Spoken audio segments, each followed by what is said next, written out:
ಈಗ ರಾಜ್ಯದ ಸಂಕ್ಷಿಪ್ತ ಸುದ್ದಿಯ ಕ್ವಿಕ್ ರೌಂಡ್ ಅಪ್. ಆಧ್ಯಾತ್ಮಿಕ ಕೇಂದ್ರ ನೆಪದಲ್ಲಿ ಕಾಡು ನಾಶ ಮಾಡಲಾಗಿದೆ. ಕೊಡಗು ಜಿಲ್ಲೆ ಮಡಿಕೇರಿ ತಾಲೂಕಿನ ಬಲ್ಲಮಾವಟಿ ಗ್ರಾಮದ ಮಲ್ಮಬೆಟ್ಟ ಅಗೆದು ಕಾಮಗಾರಿ ಮಾಡುತ್ತಿದ್ದಾರೆ.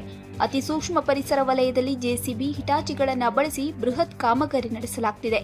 ದಟ್ಟಾರಣ್ಯದಲ್ಲಿ 16 ಕಿಲೋಮೀಟರ್ ಅಕ್ರಮ ರಸ್ತೆ ನಿರ್ಮಾಣಕ್ಕಾಗಿ ನೂರಾರು ಮರಗಳಿಗೆ ಕೊಡಲಿ ಹಾಕುತ್ತಿದ್ದಾರೆ. ಕಾಮಗಾರಿಗೆ ಸ್ಥಳೀಯರು ಆಕ್ರೋಶ ವ್ಯಕ್ತಪಡಿಸುತ್ತಿದ್ದಾರೆ. ಕೊಡಗು ಜಿಲ್ಲೆಯ ಅತಿ ಸೂಕ್ಷ್ಮ ಪರಿಸರ ವಲಯವನ್ನ, ಅರಣ್ಯ ಸಂಪತ್ತನ್ನ, ಬೆಟ್ಟಗಳನ್ನು ಬಗೆದು ಯಾವುದೇ ವಾಣಿಜ್ಯ ಚಟುವಟಿಕೆಗಳನ್ನು ಮಾಡಬಾರದು ಎಂಬ ವಿಜ್ಞಾನಿಗಳ ಸ್ಪಷ್ಟ ನಿರ್ದೇಶನ, ಮಾರ್ಗದರ್ಶನ ಇದ್ರೂ ಕೂಡ ಈ ನಿತ್ಯ ಹರಿದೋರಣ ಕಾಡು ಏನಿದೆ ಅದನ್ನು ಸಂಪೂರ್ಣವಾಗಿ ಬಗೆದು ಈ ಥರ ಸುಮಾರು 20 ಅಡಿ ಅಗಲದ ಸುಮಾರು 8 ರಿಂದ 10 ಕಿಲೋಮೀಟರ್ ರಸ್ತೆಯನ್ನು ಕೂಡ ಇಲ್ಲಿ ಮಾಡಿದ್ದಾರೆ. ಇದು ಯಾವುದಕ್ಕೂ ಕೂಡ ಯಾವುದೇ ಅನುಮತಿ ಇಲ್ಲ.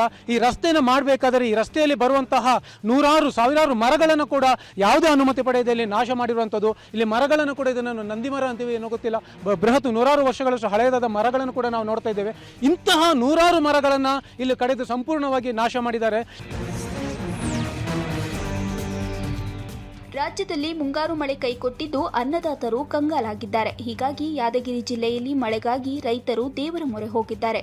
ಗುರುಮಠಕಲ್ ತಾಲೂಕಿನ ಎಲ್ಲೇರಿ ಗ್ರಾಮದ ಆಂಜನೇಯ ದೇವಸ್ಥಾನದಲ್ಲಿ ಮಳೆಗಾಗಿ ಶಿವನ ಹೆಸರಲ್ಲಿ ಸಪ್ತ ಭಜನೆ ಮಾಡ್ತಿದ್ದಾರೆ. 7 ದಿನ ನಿರಂತರ 24 ಗಂಟೆಯೂ ರೈತರು ಭಜನೆ ಮಾಡ್ತಿದ್ದಾರೆ.